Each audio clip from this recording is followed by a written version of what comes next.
मागील 31 वर्षांपासून तुम्ही हा आगळा वेगळा उपक्रम होळीच्या निमित्त राबवतात.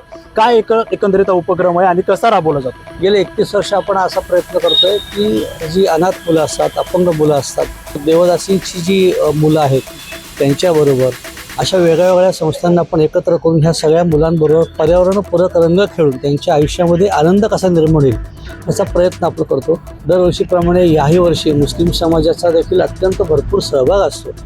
शिरखुर्मा वाटणं असो, अत्यंत प्रेमाने सहभागी होणं, जातीपातीच्या कोणत्याही ह्या ज्या काही सध्याच्या ज्या अनावश्यक उभ्या राहिलेल्या भिंती आहेत ह्या बाजूला करून माणुसकी कशी निर्माण होईल आणि जास्तीत जास्त ह्या मुलांना आनंद देऊन त्यांच्यावर एक वेगळ्या प्रकारचं नातं सगळ्या समाजाचं कसं तयार करण्यात येईल यासाठी आपला प्रयत्न आहे. हे आमचं 31 वर्ष आहे.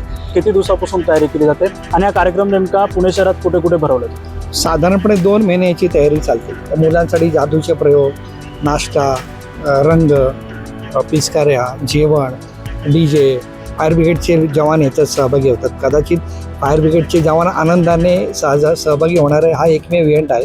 ते स्वतः येतात पाणी उडवायला मुलांबरोबर. की मुस्लिम समाजाकडून देखील या होळीच्या समारंभामध्ये समाविष्ट केले जातं. त्यांना देखील मला वाटतं ही फार काही विशेष गोष्ट नाही आहे. पूर्वीच्या आपल्या गावगाड्यामध्ये आपण सगळेजण एकमेकांबरोबर होतो. त्यावेळेस कोणाच्या मनात विचार पण नव्हता. पण दुर्दैवाने आता ते सांगावं लागतं आपल्याला. कसं आहे की आपल्या संस्कृतीत असं सांगितलं की इतरांच्या दुःखामध्ये न बोलवता जावं आणि आपल्या आनंदात इतरांना बोलवून घ्यावं. ही संस्कृती जपण्याचं काम फक्त भोई प्रतिष्ठान गेली 31 वर्ष करतो. खूप आनंद होतो. आम्ही सहभागी होणार आहोत, तुम्ही पण सहभागी व्हा असं आम्ही सगळ्यांना आवाहन करतो. आणि या मुलांबरोबरचा जो आनंद आहे तो तुम्ही प्रत्यक्ष अनुभवा हेच माझं सगळ्यांना सांगणं आहे. या 16 संस्थांचा नेमका समावेश तुमच्यासोबत कसा असतो आणि 16 संस्था कोणत्या कोणत्या आहेत पुण्यातल्या? बुधवार पेठेमध्ये ज्या आमच्या देवदासी भगिनी आहेत त्यांच्या मुलांसाठी काम करणाऱ्या संस्था आहेत. अंध मुलांची संस्था आहे, मूकबधिर मुलांची संस्था आहे, किंवा मतिमंद मुलांच्या शाळा आहे, रेल्वे प्लॅटफॉर्मवर बूट पॉलिश करणारी मुलं आहेत, रस्त्यावर डोंबराचा खेळ करणारी मुलं आहेत, ऊस तोडणी कामगारांची मुलं आहेत, कातकरी समाजाची मुलं आहेत. या संस्थांची वर्षभर आमचा रॅपो असतो. नमस्कार, बखरल्यामध्ये आपलं सर्वांचं मनपूर्वक स्वागत. मंडळी, अवघ्या काही दिवसांवर होळीचा सण आलेला आहे. होळीचा सण महाराष्ट्रभरात मोठ्या उत्साहात साजरा केला जातो. अनेक ठिकाणी जे काही इव्हेंट असतात किंवा मोठे मोठे कार्यक्रम असतात त्यांचं आयोजन केलं जातं. मात्र पुण्यातील भोई प्रतिष्ठानकडून मागच्या 31 वर्षांपासून आगळ्या वेगळ्या होळीच्या समारंभाचं आयोजन केलं जातं. खरं तर पुणे शहरातील विविध संस्था असतील, त्यामध्ये मूकबधिर मुलं असतील किंवा मग बुधवार पेठेतील व्यवसाय करणाऱ्या महिलांच्या मुलांसाठी या होळीच्या खास समारंभाचं आयोजन केलं जातं. त्यांच्यामध्ये ते अनेक संस्थेतील मुलं असतील किंवा मग सिंगल पॅरेंट्स असलेली जी मुलं असतील ती मुलं यामध्ये सहभाग नोंदवतात. सध्या याच भोई प्रतिष्ठानचे काही कार्यकर्ते माझ्यासोबत आहेत. घाणेकर सर माझ्यासोबत आहेत. सर, काय सांगाल, मागील 31 वर्षांपासून तुम्ही हा आगळा वेगळा उपक्रम होळीच्या निमित्त राबवतात. काय एकंदरीत उपक्रम आहे आणि कसा राबवला जातो? मुळात काय माहिती आहे का की सध्या आनंद वाटणाऱ्या लोकांची संख्या फार कमी होत चाललेली आहे. दिवसेंदिवस जातीपातींमध्ये असलेल्या सगळ्या गोंधळाचं वातावरण आहे. गेले 31 वर्ष आपण असा प्रयत्न करतोय की जी अनाथ मुलं असतात, अपंग मुलं असतात, अशा सगळ्या मुलांबरोबर सांगतो देवदासींची जी मुलं आहेत त्यांच्याबरोबर अशा वेगळ्या वेगळ्या संस्थांना आपण एकत्र करून ह्या सगळ्या मुलांबरोबर पर्यावरणपूरक रंग खेळून त्यांच्या आयुष्यामध्ये आनंद कसा निर्माण होईल याचा प्रयत्न आपण करतो. ह्या आपल्या कार्यक्रमामध्ये दरवर्षीप्रमाणे याही वर्षी मुस्लिम समाजाचा देखील अत्यंत भरपूर सहभाग असतो. शिरखुर्मा वाटणं असो, अत्यंत प्रेमाने सहभागी होणं, जातीपातीच्या कोणत्याही ह्या ज्या काही सध्याच्या ज्या अनावश्यक उभ्या राहिलेल्या भिंती आहेत ह्या बाजूला करून माणुसकी कशी निर्माण होईल आणि जास्तीत जास्त या मुलांना आनंद देऊन त्यांच्यावर एक वेगळ्या प्रकारचं नातं सगळ्या समाजाचं कसं तयार करण्यात येईल ह्याच्यासाठी आपला प्रयत्न आहे. हे आमचं 31 वर्ष आहे. यावर्षी मला तुम्हाला सांगायला अतिशय आनंद होतो की ह्यावर्षी 2000 मुलं आपल्या इथे सहभागी होणार आहेत. एकूण 16 संस्था आपल्याबरोबर सहभागी होणार आहेत. इतक्या मोठ्या स्वरूपावरती आणि अत्यंत कोणत्याही निरपेक्ष भावनेने कार्यरत असलेला कदाचित हा आमचा पहिलाच उपक्रम असेल जो गेले 31 वर्ष अखंडपणे चालू आहे. तर तुम्ही देखील सगळ्यांनी ह्याच्यात येऊन याचा आनंद घ्यावा आणि निश्चितपणे आमच्या मुलांचा आनंद द्विगुणित करावा अशी मी तुम्हाला सगळ्यांना विनंती करतो. डॉक्टर मिलिंद भोई सर आपल्यासोबत आहेत. सरांनी जसं आता सांगितलं की जवळपास 16 संस्था आणि 2000 मुले यामध्ये सहभाग नोंदवतात. कशी एकंदरीत तयारी असते, किती दिवसापासून तयारी केली जाते आणि हा कार्यक्रम नेमका पुणे शहरात कुठे कुठे भरवला जातो? साधारणपणे 2 महिने याची तयारी चालते. तर मुलांसाठी जादूचे प्रयोग, नाश्ता, रंग, पिचकाऱ्या, जेवण, DJ, किंवा फायर ब्रिगेडचे जवान याच्यात सहभागी होतात. कदाचित फायर ब्रिगेडचे जवान आनंदाने सहभागी होणारे हा एकमेव इव्हेंट आहे. ते स्वतः येतात पाणी उडवायला मुलांबरोबर आणि रंग बनवण्यापासून ते अगदी कुठली गाणी लावायची आणि त्याच्यावर डान्स करायचा आहे याची तयारी मुलं 2 महिने आधी करतात. आत्ता आम्हाला साधारणपणे महिनाभर आधी मेसेजेस येत आहेत की आम्हाला ह्या गाण्यावर डान्स करायचा आहे, आम्हाला ह्या गाण्यावर डान्स करायचा आहे, आम्हाला नाश्त्यामध्ये हे पाहिजे, आम्हाला जेवणामध्ये हे पाहिजे. आणि साहित्य, कला, प्रशासन, राजकीय सगळी मंडळी तुम्हाला दिसतील तिथे. केंद्रीय मंत्री असतील, खासदार असतील, आमदार असतील, लोकप्रतिनिधी असतील, उद्योजक असतील, पोलीस अधिकारी असतील, पण हे सगळे आपले औपचारिकतेचे जोडे बाजूला ठेवून येतात. त्यांची छोटी मुलं पण येतात आणि खऱ्या अर्थाने गोकुळामध्ये जी रंगपंचमी झाली असेल त्याचा फील तुम्हाला त्या ठिकाणी येईल असा मला विश्वास आहे.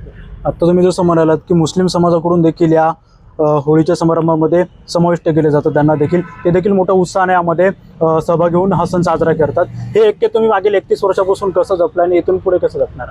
मला वाटतं ही फार काही विशेष गोष्ट नाही आहे. पूर्वीच्या आपल्या गावगाड्यामध्ये आपण सगळेजण एकमेकांबरोबर होतो, त्यावेळेस कोणाची मनात विचार पण नव्हता. पण दुर्दैवाने आता ते सांगावं लागतं आपल्याला. कसं आहे की आपल्या संस्कृतीत असं सांगितलं की इतरांच्या दुःखामध्ये न बोलवता जावं आणि आपल्या आनंदात इतरांना बोलवून घ्यावं. ही संस्कृती जपण्याचं काम फक्त भोई प्रतिष्ठान गेली 31 वर्ष करते. मॅडम काय सांगाल, तुम्ही देखील या संस्थेमध्ये सहभागी आहात. आता जवळपास 32वं वर्ष तुमचं असणार आहे. या वर्षीची तयारी कशी आणि मुलांसाठी एक वेगळं यावेळेस काय करणार आहात? यावर्षीची तयारी एकदम जोरात चालू आहे आणि त्या पद्धतीने आम्ही ही तयारी सुरू केलेली आहे. आणि भोई सरांच्या माध्यमातून आम्ही गेली अनेक वर्ष त्यांच्याबरोबर हे काम करताना आम्हाला खूप आनंद होतो. आम्ही सहभागी होणार आहोत, तुम्ही पण सहभागी व्हा असं आम्ही सगळ्यांना आवाहन करतो. आणि या मुलांबरोबरचा जो आनंद आहे तो तुम्ही प्रत्यक्ष अनुभवा, हेच माझं सगळ्यांना सांगणं आहे. सर, जसं तुम्ही आता म्हणाल की जवळपास 16 संस्थांमध्ये सहभागी होणार आहेत. या 16 संस्थांचा नेमका समावेश तुमच्यासोबत कसा असतो आणि या 16 संस्था कोणत्या आहेत पुण्यातल्या? याच्यामध्ये अनाथ मुलांच्या संस्था आहेत, बुधवार पेठेमध्ये ज्या आमच्या देवदासी भगिनी आहेत त्यांच्या मुलांसाठी काम करणाऱ्या संस्था आहेत, अंध मुलांची संस्था आहे, मूकबधिर मुलांची संस्था आहे किंवा मतिमंद मुलांच्या शाळा आहेत, रेल्वे प्लॅटफॉर्मवर बूट पॉलिश करणारी मुलं आहेत, रस्त्यावर डोंबऱ्याचा खेळ करणारी मुलं आहेत, ऊस तोडणी कामगारांची मुलं आहेत, कातकरी समाजाची मुलं आहेत. या संस्थांची वर्षभर आमचा रॅपो असतो. वेगवेगळ्या कार्यक्रमांच्या निमित्ताने आम्ही त्यांच्याकडे जातो, ते आमच्याकडे येतात. त्यांना वैद्यकीय सेवा असेल, त्यांचे वाढदिवस साजरे करणं असेल, त्यांना काही अडचणी आली तर गेले 30 वर्षामध्ये भोई फाउंडेशन आणि या सगळ्या संस्था यांचं एक वेगळं नातं निर्माण झालं आहे. म्हणजे केवळ त्या मुलांना रंग खेळण्यासाठी बोलवायचा असा विषय नाही, तर वर्षभर आम्ही त्यांच्या संपर्कात असतो. वर्षभर इतर कोणते कार्यक्रम या मुलांसाठी राबवले जातात? म्हणजे होळी जसं तुम्ही राबवताय तसं इतर कोणत्या सणां दिवशी किंवा इतर काही वेगळे काही कार्यक्रम राबवले जातात का? एक तर दिवाळी असते त्या मुलांसाठी किंवा प्रत्येक मुलाचे वाढदिवस आमच्याकडे आहेत. आम्ही त्यांना फोन करतो किंवा खाऊ पाठवतो. ज्या शेतकऱ्यांनी आत्महत्या केली, नांदेड जिल्ह्यामध्ये अर्धापूर म्हणून तालुका आहे, त्या आत्महत्येग्रस्त शेतकऱ्यांची मुलंसुद्धा नांदेडवरून या ठिकाणी येतात. नांदेडची टीम असते. म्हणजे इतक्या लांबनं लोक येत आहेत. आणि आता माझ्याबरोबर धनंजय जगताप हे मूकबधिर मुलं आहेत, हे त्यांची संस्था आहे. हे गेली 5 वर्ष याच्यात सहभागी होत आहेत. तुम्हाला आश्चर्य वाटेल, त्यांना ऐकायला येत नाही, पण तिथला माहोल आणि तिथल्या मुलांच्या डान्स स्टेप बघून ते स्वतः डान्स करतात आणि तुम्हाला वाटणार पण नाही की त्यांना ऐकायला येत नाही, पण ते इतकं सुंदर डान्स करतात. त्यांचा उत्साह बघा. त्यांनी यंदाच्या कार्यक्रमासाठी स्वतः टी-शर्ट छापून घेतलेत आणि सगळी मुलं टी-शर्टवर त्या दिवशी तुम्हाला दिसतील. धनंजय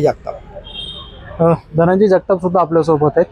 खरं तर ते ऐकू शकत नाहीत किंवा बोलू शकत नाहीत, मात्र त्यांच्या भावना ते हातवाऱ्यांमधून आपल्यासोबत मांडणार आहेत. काय सांगाल, होळीचा कार्यक्रम असणार आहे, कशा प्रकारे तुम्ही उत्साहित आहात त्यासाठी? ठीक आहे.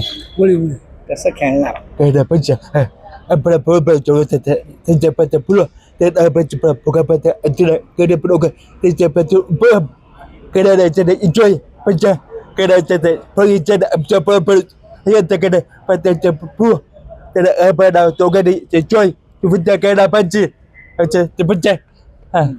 नक्कीच आपण जर बघितलं तर भोई प्रतिष्ठानतर्फे जवळपास मागच्या 30 वर्षांपासून मूकबधिर मुलं असतील, व्यवसाय करणाऱ्या महिला यांची मुलं असतील किंवा मग ऊसतोड कामगार यांची मुलं असतील, या सर्वांसाठी होळीच्या दिवशी एक कार्यक्रमाचं आयोजन केलं जातं. मागील 30 वर्षांपासून या कार्यक्रमाचं आयोजन केलं जातं. यावर्षी देखील या कार्यक्रमाचं मोठ्या उत्साहात भोई प्रतिष्ठानतर्फे आयोजन करण्यात आलेलं आहे. जवळपास 16 संस्था आणि 2000 मुलं या होळीच्या समारंभामध्ये यावर्षी देखील मोठ्या उत्साहात सहभागी होऊन हा आनंद साजरा करणार आहेत.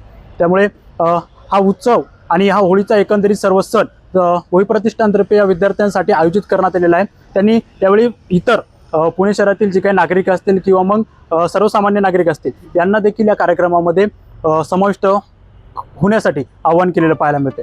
निरंजन शेरकर, बखर लाईव्ह, पुणे.